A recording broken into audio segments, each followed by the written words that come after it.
जब दुनिया के बड़े साम्राज्य आपस में टकराते हैं तो इतिहास अक्सर किसी तीसरे देश को सुपर पावर बना देता है। और आज की दुनिया में अगर कोई देश इस रोल के लिए सबसे ज्यादा फिट बैठता है तो वो है भारत। मैं कभी इमेजिन नहीं कर सकता था कि यूरोपियंस पुतिन के पास जाएंगे हेल्प मांगने के लिए।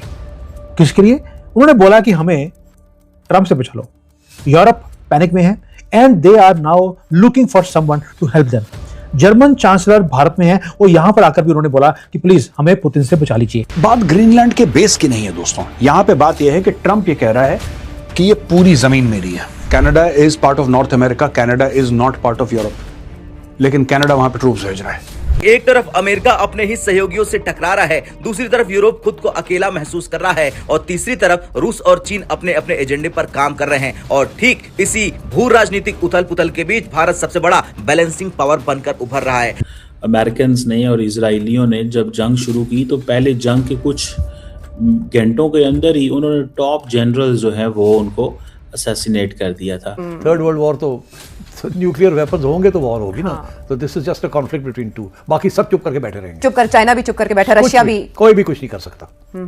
वो सिर्फ एक यूएन के अंदर ये होगा कि अमेरिका ने बड़ी ये किया वो किया। डोनाल्ड ट्रंप ने तेजी कर दी है किस चीज में कि मुझे ग्रीनलैंड चाहिए, भाई मुझे ग्रीनलैंड चाहिए। वहां पे यूरोप में एक डर बैठा हुआ है। जब अमेरिका बना था, it was born about 300 years back, उसके पास सिर्फ 13 स्टेट्स थे। कुछ और स्टेट्स को उन्होंने खरीद लिया, कईयों को कॉन्कर कर लिया। आज 13 से वो 50 पहुंच गए। डोनाल्ड ट्रंप बोलते हैं कि मुझे 50 पे रुकने की जरूरत क्या है, क्यों ना कनाडा को साथ में जोड़कर 51st, वेनेजुएला 52nd।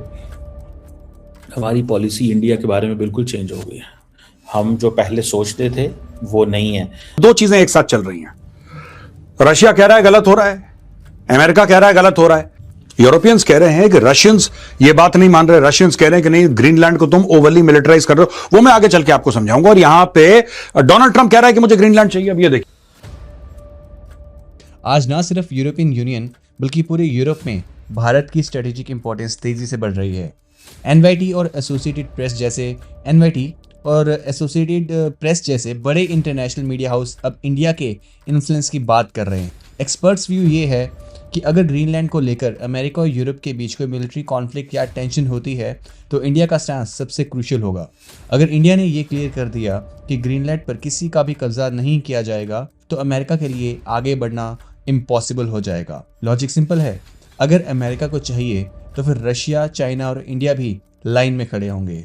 इसलिए स्टेटस को मेंटेन करने के लिए सबके हित में यही है। यूरोप फिलहाल एक बहुत अजीब डिलेमा में है। वो ओपनली रशिया या चाइना से हेल्प नहीं मांग सकता, अंडर द टेबल बात और है, लेकिन ग्लोबल स्टेज पर वो सिर्फ इंडिया पर ट्रस्ट कर रहे हैं। इंडिया की डिप्लोमेटिक क्रेडिबिलिटी आज इतनी ज़्यादा स्ट्रॉन्ग है कि यूरोपियन नेशन हमें एक ग्लोबल पीस मेकर या फिर सुपर पावर की तरह देख रहे हैं जो अमेरिका को बैलेंस कर सकता है। इंडिया की ये बढ़ती हुई ग्लोबल वैल्यू देखकर पाकिस्तान मीडिया पूरी तरह साइलेंट है। वो इस इशू पर बात करने से डर रहा है क्योंकि अगर ग्रीनलैंड की सिक्योरिटी पर डिस्कशन हुआ तो उन्हें भारत की तारीफ करनी पड़ेगी। आफ्टर ऑल इंडिया एक न्यूक्लियर पावर है और दुनिया की टॉप इकोनॉमीज में से एक है। हमारा ग्लोबल फुटप्रिंट अब इतना बड़ा है कि हमारे बिना कोई भी इंटरनेशनल डिसीजन लेना मुश्किल है। ग्रीनलैंड के लोग, डेनमार्क के लोग, ये गए यूएस में इन्होंने बात करी। अच्छा, बार बार डोनाल्ड ट्रंप एक ही बात को रिपीट कर रहा है। मैं आपको बता देता हूं, ये ग्रीनलैंड का मैप है। बार बार डोनाल्ड ट्रंप सिर्फ एक और एक ही बात कह रहा है। वो ये कह रहा है कि अगर अमेरिका ग्रीनलैंड पे नहीं गया तो वहां पे रशिया और चाइना आ जाएंगे, जो कि झूठ है। रशिया ने कभी ग्रीनलैंड क्लेम नहीं करा, चाइना ने कभी क्लेम नहीं करा। और डोनाल्ड ट्रंप के जो ट्रूप्स हैं वहां पे, मैं आपको एक और बात बताता हूं, वहां पे एक्चुअली एक बेस है। ग्रीनलैंड में यूएस का बेस है। वहां से तो लोग इसने कम कर दिया। भाई अगर आपको ग्रीनलैंड की सिक्योरिटी का इतना डर है आपको कि साहब इसकी सिक्योरिटी खतरे में पड़ सकती है, तो वहां पे आप ग्रीनलैंड वालों से बात कीजिए, डेनमार्क वालों से बात कीजिए और एक बहुत बड़ा शानदार बेस बनाइए वहां पे अपने एयरक्राफ्ट कैरियर लगाइए, अपने फाइटर जेट्स लगाइए, आपको जो करना है करिए। ग्रीनलैंड वालों ने मना थोड़ा ना करा है। You already have a base, आप और जमीन ले लो और फैल जाओ। वहां पे 20, 25, 30 हजार अपने बंदे डाल दो, सबमरीन डाल दो, कौन मना कर रहा है। बात ग्रीनलैंड के बेस की नहीं है दोस्तों, यहां पे बात यह है कि ट्रंप ये कह रहा है कि ये पूरी जमीन मेरी है। ग्रीनलैंड जो है दोस्तों, this is the world's largest island. इसके पास mineral resources, natural resources, oil and gas, rare earth, magnets, दुनिया भर की चीजें पड़ी हैं, लेकिन ये वाला मामला जो बिल्कुल बीच वाला है ना ग्रीनलैंड का, this area of Greenland, this is frozen solid. Entire Greenland is frozen solid वैसे, लेकिन बीच वाला बिल्कुल फ्रोजन सॉलिड है। और इसके कई फीट बर्फ के नीचे, कई 100 फीट बर्फ के नीचे there is a wealth of resources, ऐसा साइंटिस्ट का कहना है। तो डोनाल्ड ट्रंप जो कह रहा है कि इस इलाके में, मैं आपको बता दूं, जो डोनाल्ड ट्रंप का कहना है कि साहब पूरे इस इलाके में और फिर यहां पे, यहां से ऊपर चाइनीज, और यार एक बात बताओ, आर्कटिक तो कोई भी जा सकता है, it does not belong to any country, right? ये ग्रीनलैंड में आके दो चीजें करेगा। पहली चीज तो अगर इसने ग्रीनलैंड हथिया लिया बाय फोर्स, अगर इसने अमेरिका का इसको हिस्सा बना लिया ग्रीनलैंड को, तो ये सबसे बड़ी बेवकूफी होगी अमेरिकन फॉरेन पॉलिसी की। और दोस्तों, अमेरिकन फॉरेन पॉलिसी की जो बेवकूफियां हैं ना, उसकी फहरिस्त बहुत लंबी है, बहुत लंबी है। मतलब ये छोटा मोटा गड़बड़ नहीं करते ये लोग, जब करते हैं तो पूरा कांड करते हैं, और ये कांड है ये। अगर इन्होंने कर दिया, फिर यहां से पूरा ट्रैफिक ये लोग रोकेंगे, बोलेंगे नहीं ये तो हमारा जोन है, तुम यहां पे नहीं आ सकते। यहां पे आर्कटिक में और तेल है, आर्कटिक में गैस है, आर्कटिक में नेचुरल रिसोर्सेज हैं। तो ये सारी की सारी जो लड़ाई है रिसोर्स के बारे में है, जो ये कहते he wants to exploit Greenland. मैं आपको नेट बता दूं, ग्रीनलैंड के ऊपर नजरें हैं, और ये चीजें वो है जो नया रियलिटी है। और यूरोपियन लीडर्स टेरिफाइड है, दे आर शेकिंग, बिकॉज उन्हें मालूम है, they have finally understood the truth. आज ग्रीनलैंड है, कल को अगर इनके किसी कंट्री के ऊपर नजर अमेरिका की पड़ गई, वो इनको टेक ओवर कर लेंगे। अब यूनाइटेड स्टेट्स इनको प्रोटेक्ट नहीं कर रहा, वो इनको खाने की फिराक में है। ये यूरोपियंस पैनिक में आए हैं पहली बार। आज अगर आप फेसेस देखेंगे पेरिस में, रोम में, और भाई मैक्रोन, हमारी मिलोनी फुल ब्लोन पैनिक के अंदर है। इन्होंने हमेशा ही वॉशिंगटन की लीड को फॉलो किया। अमेरिका ने बोला रशिया को सैंक्शन कर दो, इन्होंने सैंक्शन कर दिया। अमेरिका ने बोला यूक्रेन के वॉर को तुम बिलियंस ऑफ डॉलर्स के हथियार दो, इन्होंने सारे के सारे अपने हथियार यूक्रेन को दे दिए। इनको क्या मिला? धोखा। आज ये रियलाइज करते हैं कि ट्रंप ने जो डील्स हैं वो इनके बिना ऑलरेडी पुतिन के साथ, जेलेंस्की के साथ साइन कर लिए।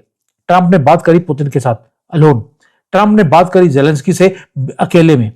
उन्होंने टेबल के ऊपर भी बिठाना इन यूरोपियंस को, उन्होंने बोला यार जरूरत नहीं है, ये तो मेरे नौकर है। और डील ऑलरेडी हो चुकी है। डील क्या है? Deal is that Europeans are not on the table, Europe is on the menu.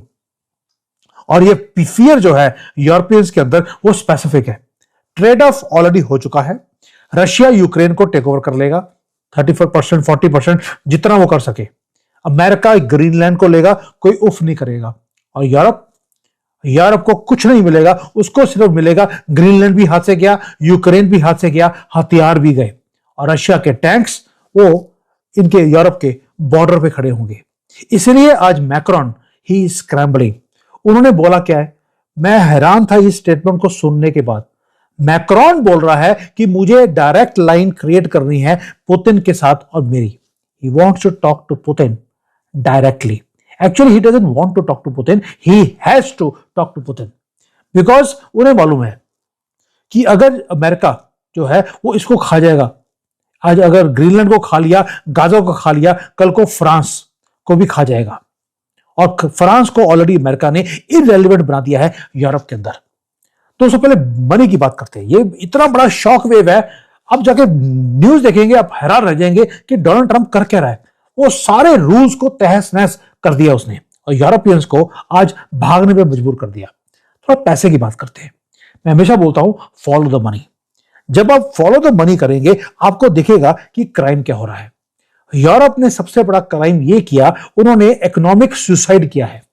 Russia के गैस को और तेल को उन्होंने कट ऑफ कर दिया। 17-18 हजार सैंक्शंस मॉस्को के ऊपर डाल दिए, और ये अपने पेट के ऊपर थपथपा रहे थे कि असली बड़ा चंगा काम किया है। देन बिल आया। जब बिल आया तो एनर्जी कॉस्ट यूरोप की वो इतनी ज्यादा राइज कर गई कि वो दे नहीं पाए। आज ये युद्ध है, उसका जो कॉस्ट है यूरोप को, वो 1 ट्रिलियन यूरो से ज्यादा उनको पेमेंट करना पड़ रहा है।